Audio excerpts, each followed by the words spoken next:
It starts quietly. No one really notices at first. You're just a kid looking into the parents who's slowly falling apart. Maybe it's addiction, maybe it's anger, maybe it's just this heavy, empty silence from someone who can't quite show up anymore, and somehow, without anyone saying a word, something shifts inside you. A quiet thought forms. If I don't hold everything together, no one will. That's how a child begins to disappear. Not in a way you can see, but in all the ways that matter. They smile a little more, they cry a little less, they start reading the room before they ever speak. They learn how to keep the peace, how to stay small, how to not make things worse. They become the emotional thermostat of the whole house. They become small adults, always adjusting, always aware, always carrying what was never theirs to hold. And the world praises them for it. You're so mature, you're so responsible, you're so strong. But no one stops to ask what it cost them to become that way.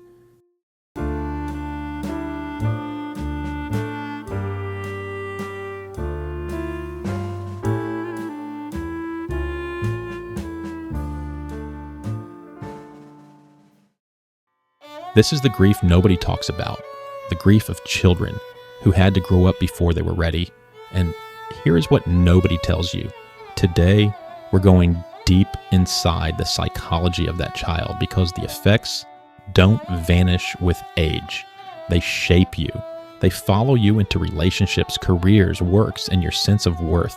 And if you don't understand what happened, you'll spend your adult life repeating the survival patterns that once saved you, but are now slowly killing you. Let's start with what's really happening developmentally. When children are forced to emotionally support adults instead of the other way psychologists call what happened to you parentification. The moment a child is forced to become the caregiver, the peacekeeper, the emotional anchor of the family. And it does something devastating to the brain. It creates a nervous system permanently on guard, always waiting, always watching, always bracing for the next disaster.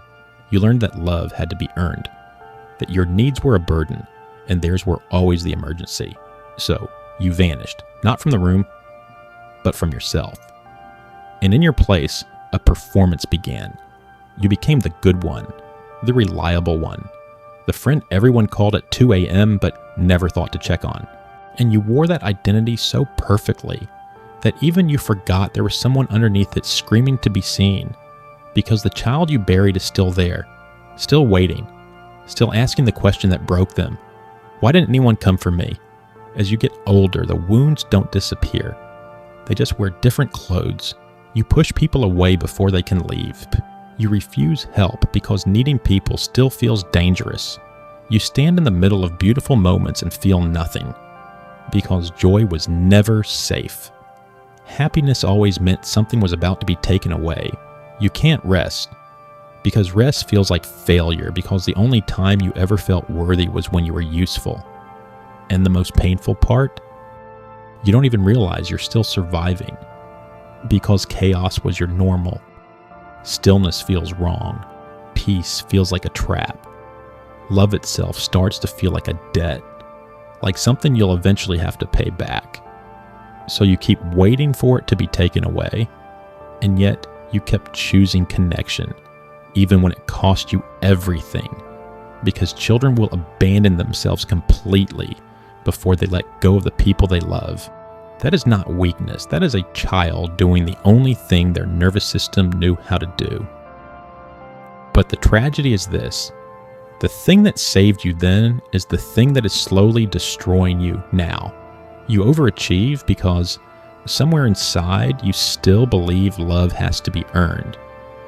You go silent because some part of you is still terrified that speaking up means losing everything. You pour yourself into everyone around you, and late at night in the quiet, there's this ache, this desperate wish that just once someone would look at you and ask, "Are you okay?" You fantasize about being seen, about someone finally noticing that behind all that strength, there is someone absolutely exhausted, someone who just wants to fall apart and be held for once. That longing is not weakness. It is the unmet need of the child who never got to just be a child.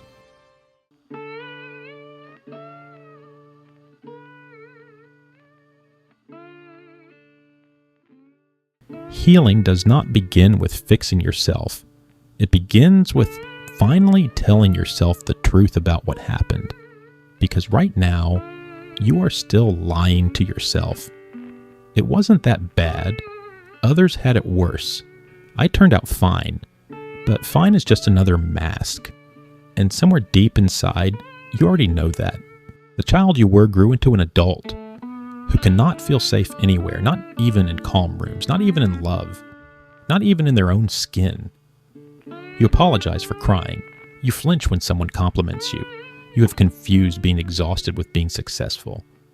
And you are still waiting, holding your breath, waiting for someone to finally give you permission to stop being strong.